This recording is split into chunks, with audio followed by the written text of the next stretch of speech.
Can clay remember the hands that shape it? Can fire truly purify, or does it merely harden the flaws within?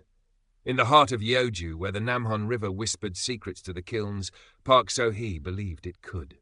Her hands, stained with the earth's memory, moved with a reverence that transformed lumps of grey potential into Celadon dreams. The air in her small workshop, inherited from a master now turned to dust, hummed with the quiet intensity of creation. Sunlight streamed through the paper-paned window, illuminating the near-finished forms of twin vases, their elegant curves promising perfection. They were destined for the magistrate's residence, a commission that could solidify her name, elevate her humble workshop beyond mere survival. So he wiped a bead of sweat from her brow, ignoring the faint, crescent-shaped scar near her temple, a childhood mark of dedication, earned saving a piece from a collapsing kiln shelf. Pride swelled within her, fierce and fragile. This work, this demanding art, was her life, her lineage. She heard the crunch of gravel outside. Looking up, she saw Im Sang-do, head of the powerful merchant guild, pausing by her open door. He was dressed in rich silks that couldn't quite mask the avarice in his eyes, his fingers, adorned with heavy jade rings, drumming impatiently on the doorframe. "Impressive work, Potter," he said, his voice smooth but lacking warmth. "The magistrate anticipates their arrival." His gaze swept over her workshop, lingering not on the beauty of the finished pieces, but on the stacks of raw clay, the neatly arranged tools. It was the look of a man assessing inventory, not appreciating art. "They will be ready by the promised day, Guild Leader Im," so he replied, keeping her voice steady, respectful, though his presence always set her teeth on edge. He controlled the flow of clay, the price of wood for the kilns, the very pulse of trade in Yeoju. He smiled, a brief predatory flash. "See that they are. Reputations, like pottery, can shatter easily." He turned and walked away, his heavy footsteps echoing the unease settling in So-hee's chest.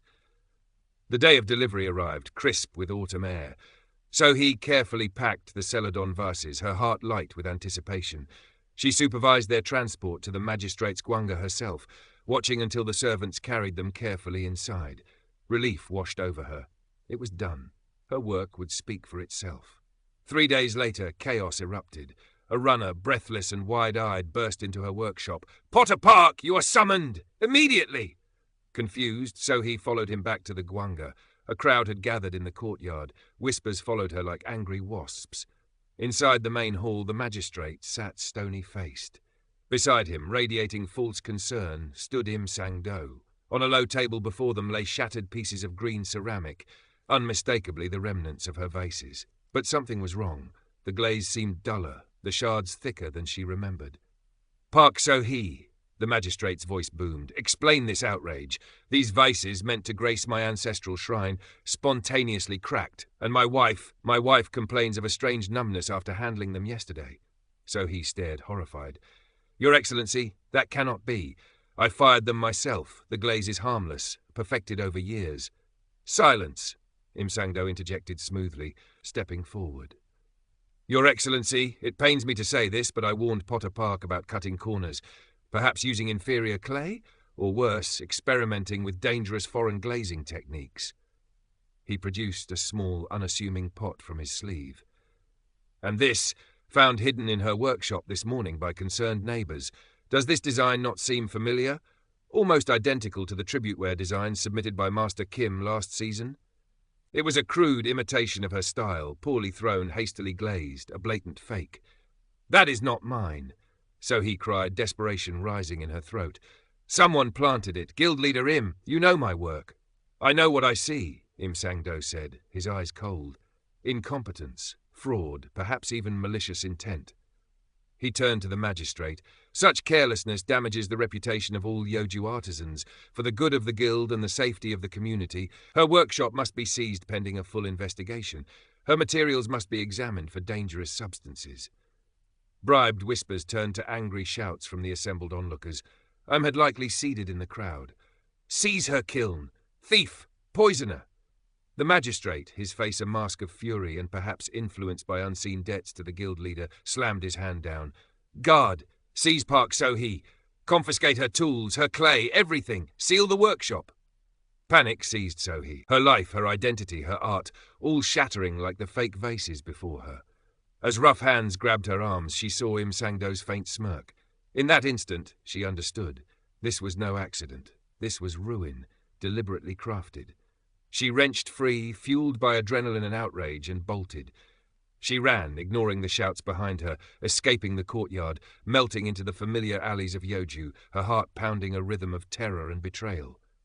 She ran until the town was behind her, until the forests flanking the hills swallowed her whole, leaving behind only the smoking ruins of her reputation. Darkness fell not just on the forest, but on Sohee's spirit. She huddled beneath the roots of an ancient pine, the chill seeping into her bones, matching the ice in her heart. Betrayed, ruined. Stripped of her craft, she felt like unformed clay, purposeless and cold. Tears tracked paths through the grime on her cheeks. Im Sang-do's smug face swam before her eyes. He hadn't just taken her workshop, he had stolen her hands, her voice, her very being. What was she, if not a potter? The wind whispered through the leaves, sounding like the accusations hurled in the Gwanga courtyard. Despair was a heavy cloak, threatening to suffocate her. For days she survived on wild berries and stream water, moving like a ghost through the wooded hills overlooking Yeoju. Hunger gnawed, but the ache of injustice burned deeper. One rain-soaked evening, seeking shelter, she stumbled upon a small, secluded dwelling, tucked away in a fold of the hills. Smoke curled thinly from its chimney. Hesitantly, driven by cold and desperation, she approached.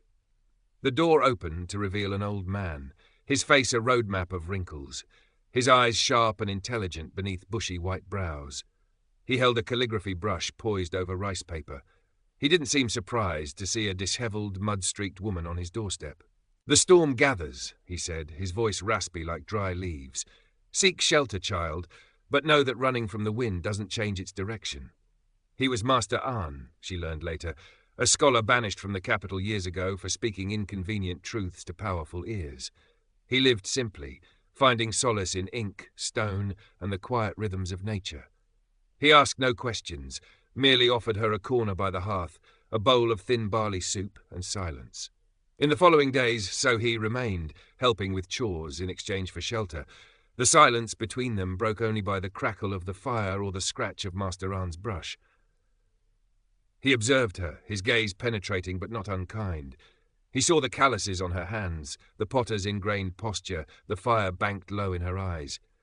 "Bitterness is a poor glaze," he remarked one evening, watching her stare blankly into the flames. "It cracks under heat, revealing the flaws beneath." So he flinched. "They took everything," she whispered, the words raw. "My work, my name. He framed me." "Im Sang-do," Master An stated, not a question. "He amasses wealth like a dragon hoards treasure, crushing anything that glitters brighter than his own hoard. You flew too close to his sun." He paused, dipping his brush in ink. "But even the brightest glaze needs the right clay. Tell me, Potter, what do you know of the earth Im Sang-do builds his empire upon?" His words sparked something within her, a flicker of defiance beneath the ashes of despair. He wasn't offering pity, but a challenge. He saw her not just as a victim, but as someone who understood materials, process, substance. He was prompting her to look beyond her personal ruin. Driven by a desperate need for answers, Sohee began making cautious trips back towards Yeoju, keeping to the shadows, observing the town she once called home. The marketplace buzzed, but an undercurrent of fear seemed to stifle the usual vibrancy. Her workshop remained sealed, a stark symbol of her disgrace. One evening, hiding near the Gwanga walls, she saw a familiar figure among the guards changing shifts. Min Jun, a young man known for his quiet diligence, who had sometimes bought small, imperfect pieces from her discard pile. Their eyes met briefly across the darkening courtyard. He looked away quickly, but not before Sohee saw a flicker of unease, of troubled conscience. Days later, she risked leaving a coded message, a shard of pottery with a unique mark only he might recognize, near his patrol route. The next evening, tucked beneath a loose stone near Master An's dwelling, she found a reply, a hastily scrawled note on rough paper. Guild leader visited magistrate late night before accusation. Saw money pouch exchange hands. Be careful. A fragile thread of hope. Minjun knew something was wrong. He was taking a risk. Master An read the note, nodding slowly. The earthworm sees the rot beneath the surface, but the worm alone cannot fell the tree. What will you do, Potter? The question hung in the air.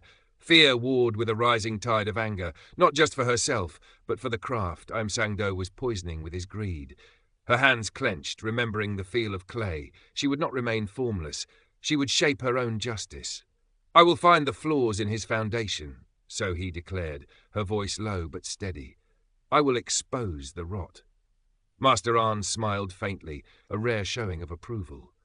Then let us examine the clay. The investigation began not with swords or spies, but with shards and dust. Guided by Master Arn's sharp questions and Minjun's occasional cryptic warnings delivered through dead drops, so he started to piece together Sang-do's methods. Why had the fake vases cracked? Inferior clay? Improperly fired? She knew the local clay deposits like the lines on her own hands. Minjun confirmed through cautious inquiries that Sang-do had recently bought exclusive rights to the finest white clay source upstream, leaving other potters with poorer quality material. He controls the source, so he murmured, examining a fragment of common pottery she'd found discarded near the market. The texture was gritty, prone to air bubbles. He forces others to use substandard clay, then blames them for flaws. But the vases used to frame me, they weren't just flawed, they felt wrong. Disguising herself as a peasant woman gathering firewood, she spent hours observing the warehouses near Im's opulent trading house. Cartloads of clay arrived, but also unmarked crates delivered under cover of darkness. What was inside? Minjun risked much to find out, reporting back days later. Rare minerals, cobalt from across the sea, things not usually available here, heavily guarded. Master Arn pondered this. Cobalt yields a deep blue glaze, highly prized, but notoriously difficult to fire correctly. Perhaps your poison glaze wasn't poison at all, but an improperly mixed, unstable experimental batch passed off as yours? It clicked. So he remembered the slight dullness, the unnatural feel of the shards at the guanga. Im wasn't just hoarding clay, he was experimenting, likely trying to replicate expensive imperial wares, perhaps using stolen techniques, and used her commission as a convenient scapegoat when an early attempt failed. The accusation of stealing Master Kim's designs was likely projection. Her investigation shifted. She needed proof of the material hoarding, the experimentation, the bribery. She analysed shards found near Im's private kiln, recognizing trace elements of the rare cobalt. She sketched designs from memory, her own unique patterns Im had crudely copied for the planted pot, contrasting them with Master Kim's distinct style. She decided to approach Lady Hyun, the magistrate's wife. Perhaps a woman's sympathy could be appealed to? So he managed a brief, secret meeting, presenting herself as a wronged artisan seeking redress. Lady Hyun listened patiently, her elegant face revealing nothing. She offered vague promises to speak to her husband, but her eyes held a calculating glint. A few days later, Minjun delivered an urgent warning. Lady Hyun met with Sang-do right after seeing you. She told him a disgraced potter was asking questions. Im has doubled the guards. He's searching for you. The net was tightening. Knew someone was digging. He couldn't afford exposure, especially if he was dealing in restricted materials or replicating designs reserved for the court. Master Arn advised caution. A cornered rat bites hardest. He will try to silence you permanently. Minjun confirmed this fear. Other artisans who had quietly complained about Im's practices suddenly fell silent, their kilns cold. One disappeared entirely. The young guard was pale, torn. So it's too dangerous. He has eyes everywhere. Then we must be smarter, so he insisted, her resolve hardening. He has a ledger. Every merchant does. If I could just get inside his trading house. It seemed impossible. But then Minjun brought unexpected news. Sang-do is hosting a major banquet in 3 days, celebrating a new trade agreement, inviting officials from nearby towns. Security will be focused on the guests, the main hall. Perhaps. Master Arn formulated a plan, risky, audacious, relying on split-second timing and Im's own arrogance. So he would need to infiltrate the trading house during the banquet, find the ledger and get out. Minjun's role would be critical, creating a diversion, disabling a specific guard post. The night of the banquet arrived, cool and clear. So he, dressed in the dark, rough clothes of a servant, her face smudged with dirt, moved through the shadows near the bustling trading house. Music and laughter spilled from the brightly lit main hall. Following Master An's map, drawn from Minjun's observations, she slipped through a side gate left momentarily unattended, thanks to Minjun diverting the guards with a staged argument nearby. Inside, the opulence was suffocating.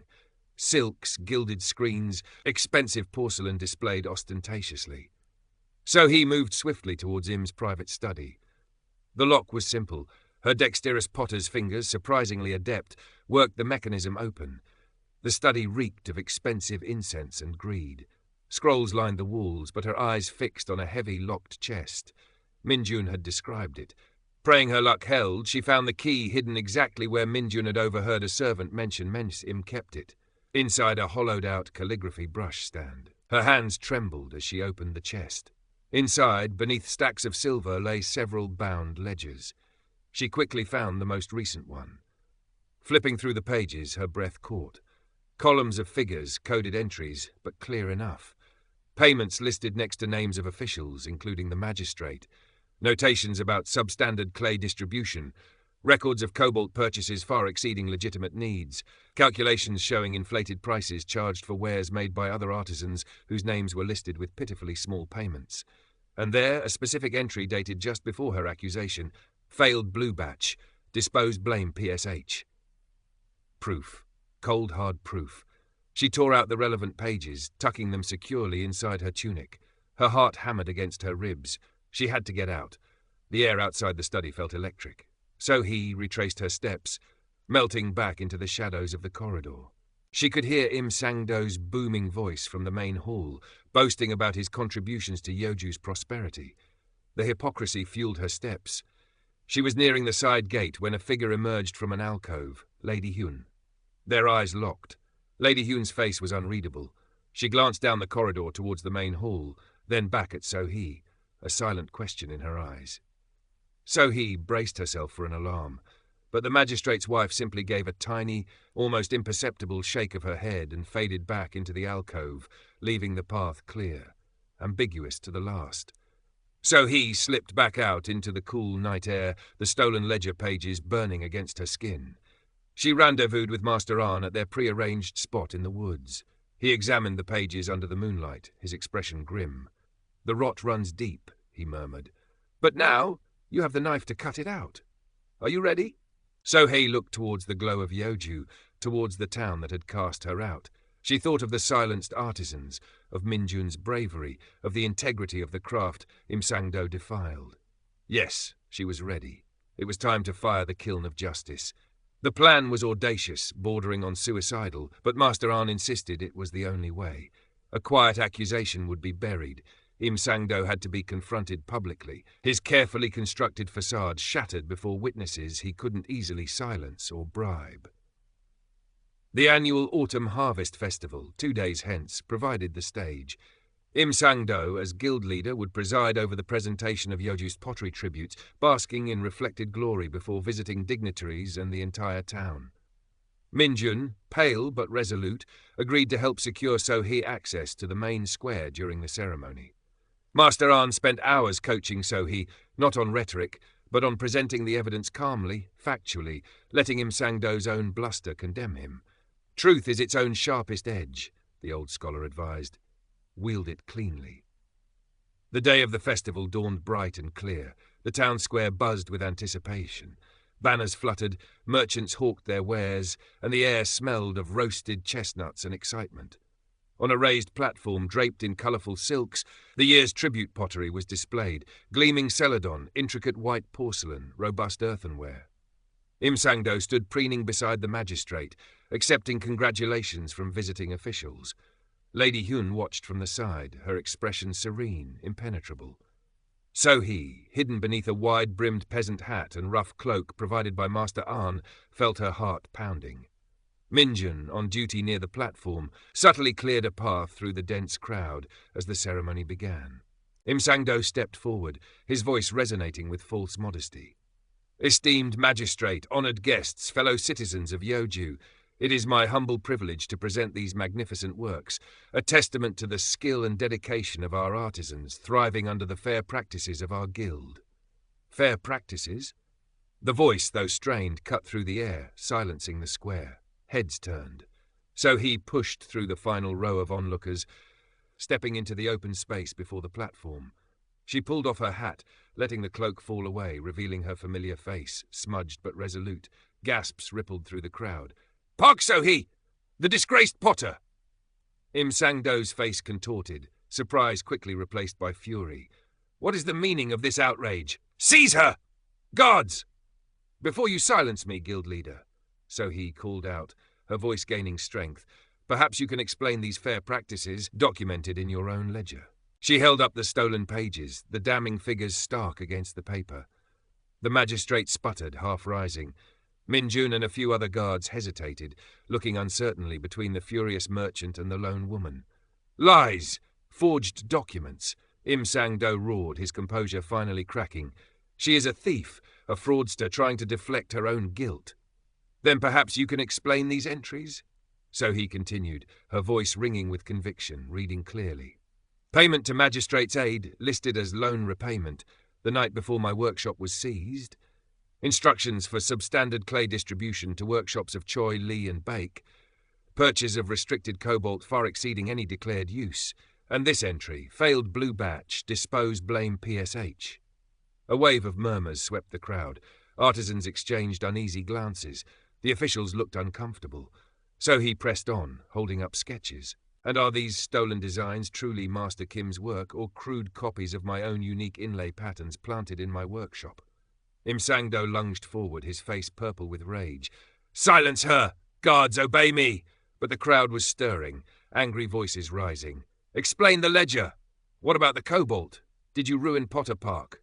Min-jun stepped forward, placing himself between Im Sang-do and So-hee, his hand resting on his sword hilt. "Sir, perhaps we should examine the evidence." Cornered, Im Sang-do turned desperately to the magistrate. "Your Excellency, arrest this lying woman. Arrest this insubordinate guard." The magistrate looked trapped. His gaze flickered towards his wife. Lady Hune met his eyes, then slowly, deliberately turned her gaze away from Im Sang-do, fixing it instead on the ledger pages in So-hee's hand. A subtle shift, but decisive. The magistrate saw it. He saw the damning evidence, the angry crowd, the wavering guards. His political survival instincts kicked in.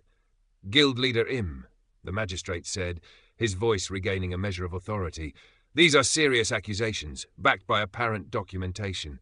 For the peace and integrity of Yeoju, you will accompany the guards to the Gwanga. A full investigation will commence immediately." He signaled sharply, "Detain him and secure that ledger." Im Sang-do stared in disbelief as guards, no longer hesitating, surrounded him.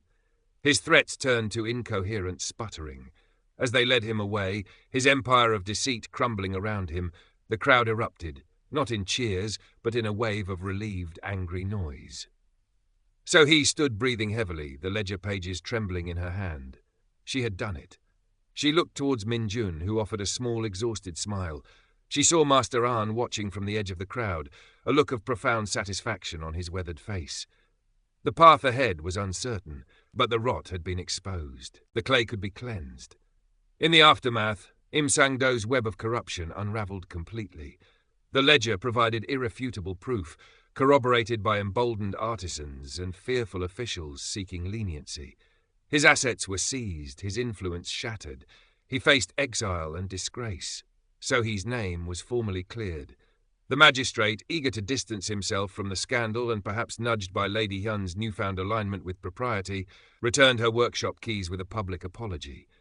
It took time and help from fellow artisans cautiously emerging from Im's shadow to rebuild what was lost. Her kiln,